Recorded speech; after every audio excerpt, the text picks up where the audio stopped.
I talk a lot in my videos about how a narcissist needs power and control in order to feel supreme in all of their relationships, not just romantically. This carries over with their family, friends, and even the people that they work with. A narcissist needs to steamroll everybody. In order to achieve and maintain the power and control, narcissists will try their best to completely destroy those around them. And there's a reason why they do it.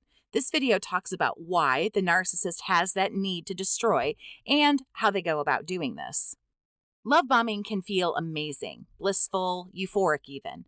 However, this is one of the first things done to a person to gain power and control. In actuality, love bombing is dangerous, unhealthy, and abusive. Love bombing, first and foremost, destroys standards and boundaries that you might have. You accept things and maybe even do things you wouldn't normally do because you're infatuated by this person. This is nothing, though, compared to what happens once you move into the devaluing phase of the narcissistic cycle. I don't have to explain how you being treated worse makes you harder to control than when you're being love bombed. Once loss of control begins to happen, a narcissist will panic and use even more tactics to try to maintain the power. When you're being devalued, not only will you be lied to and gaslighted, you can also be ridiculed, teased, made fun of, and triangulated with other people. And this is in order to get control and keep it, especially when times are bad with a narcissist. They need to completely break your spirit, or at least try like hell. When you're scared, possibly isolated, confused by gaslighting, and fed a false narrative, you don't struggle around as much. You don't try to leave. The trauma bond has worked, it's doing its job, and now you might fear losing this person because you're addicted to them. Along the same lines, devaluing ramps up when you decide to step out of line. If you try to argue with them, if you try to get them to treat you with decency and respect, you will find the devaluing gets worse. They might even become filled with rage and lash out at you, guilt-tripping you into thinking that all the bad stuff happening is not because of this narcissistic person, but it's because of you. Another time that a narcissist might try to destroy you is when you hurt them. Now, let me be clear. Most of the time, the hurt and the pain that you end up causing to a narcissist is not something that you even mean to do. Simply asking them questions, fact-checking them, constructive criticism, and even offering just simple advice to them can really hurt them and their ego. They are very easy to offend. Now, doing these things, whether you're trying to hurt them or not, will not be tolerated by a narcissist. They can again let loose with narcissistic rage. Threats might begin to come in. You might be told in one way or another that if you don't knock this off, they'll leave you. But what happens is most of the time, these things get flipped around onto you. And one of those examples might be something along the lines of, "You're seriously asking me if I'm sure we need to take a right turn up here? Oh, if you're so smart, why didn't you drive? Oh, that's right, I forgot. This is my car. You don't have a car, do you? Because you work that shit job where you don't make any money. I think I know where I'm going. Why don't you just do us both a favor and shut up? When I want your opinion, I'll give it to you." And just like that, you've been torn down, made to feel stupid, and talked to like you're absolute trash. Not a shred of respect anywhere to be found. These are the remarks made by an abuser to keep you quiet. They felt that their genius had been threatened, and now they're going to let you know exactly where you can stick all of your thoughts, feelings, and your questions. And the narcissist will keep this up. It's now your punishment for misbehaving. And they hope that over time you become so broken down that you just stop really doing anything. This is the conditioning done throughout the whole relationship that is meant to have you feeling so low, downtrodden, and depressed that you won't leave. And that's what's wild about this is the worse you're made to feel, the less likely you are to leave. The addiction, that trauma bond, will swing into full effect. And just knowing that you might make them mad will lead to you walking on eggshells as you're dodging around everything that you know you can't say or do because you might be punished, or even worse, they might leave you. that taps into the fear and insecurity because of them love bombing you.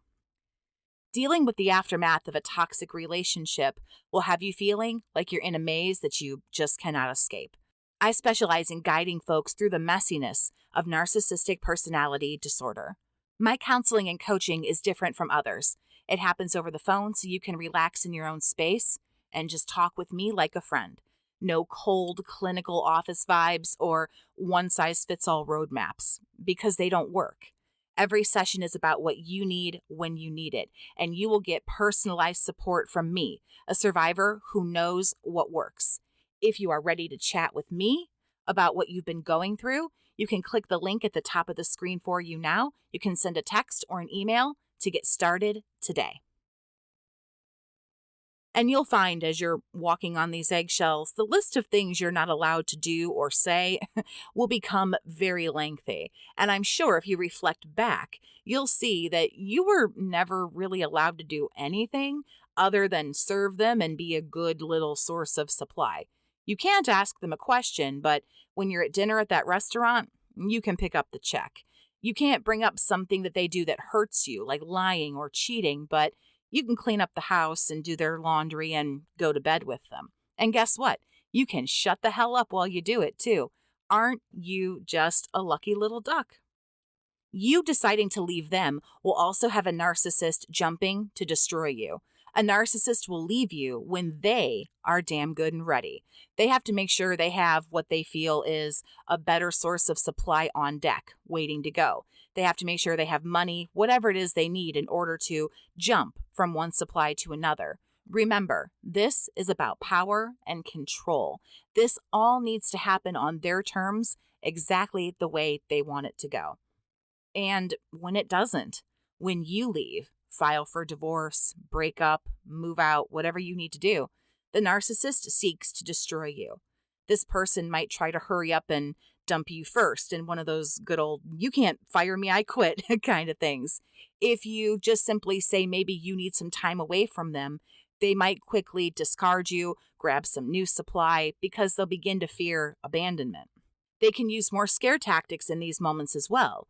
They might even threaten to, how do you delicately say, not be around anymore. They might tell you that they're going to destroy your property, take your kids, get you fired, and so on, in order to make you stay. The narcissist will also launch a smear campaign, or more accurately, kick that campaign into high gear and begin to slander you to other people, spreading rumors about you to get people on their team against you. You might be told, go ahead, try to leave. You can't make it without me anyway. Or go ahead, leave. You're never going to find anybody else like me anyway. I do want to address another point here. Yes, a narcissist can absolutely destroy a person.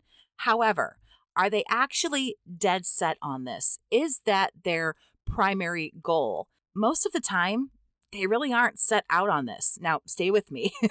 Narcissists, true narcissists, are extremely selfish creatures. I promise you, all these people are concerned with is them and getting what they want.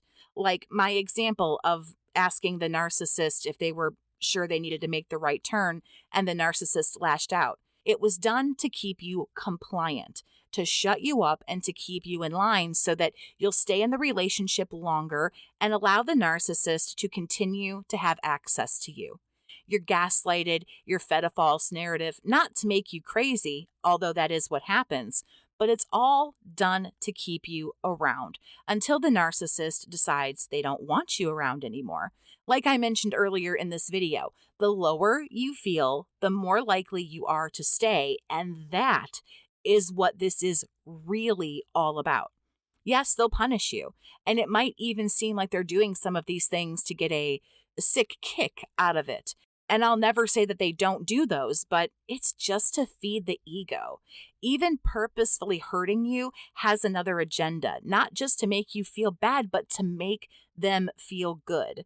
The sad truth about narcissism, survivor, is this has so little to do with you. It is far less about you and so much more about their selfish disorder and how they feel. Narcissism and those who have the disorder, There is just a level of selfishness with these people, survivor, that you will never know. Now, let me also be clear, there are people who love to see other people get hurt, to see others in pain, and to know that they've caused it. There are those who enjoy causing the pain. It's just not someone narcissistic. Some sociopaths and psychopaths enjoy things like this. I've even read some articles where some people talk about something they refer to as sadistic personality disorder. I'm not going to go into all of that. I'm not educated on it, but when it comes to narcissism, the pain, the hurt that you feel, the way they treat you is merely an afterthought. They are dead set on getting what they want. And in situations like this, it is power and control. They will do whatever needs to be done to make sure they get it. The way they destroy you, it is not their primary goal. They're just doing what they need to do, just like in love bombing. That's what they need to do to keep you in that moment. That eventually fades and you move into devaluing. It's a completely different way that they just keep you around longer. Being dead set on destroying someone just to make sure they fall, that's not narcissism. A person falling at the hands of a narcissist is just them on the hunt to get their needs met. That's it. No more and no less. Again, what you feel, what you're going through, what you've experienced, again, with someone narcissistic is collateral damage. So if you feel like you've experienced something more than just the aftermath of someone's shitty, selfish choices that have caused you pain, it might be more than narcissism. I will never be here to invalidate anyone's experience. A lot of narcs have a lot more than just narcissistic tendencies. Do you feel like maybe you were dealing with more than a narcissist? Share what you think about that and anything else down in the comments. Subscribe if you haven't. Thanks so much for listening. Have a great day, survivor, and take care of yourself.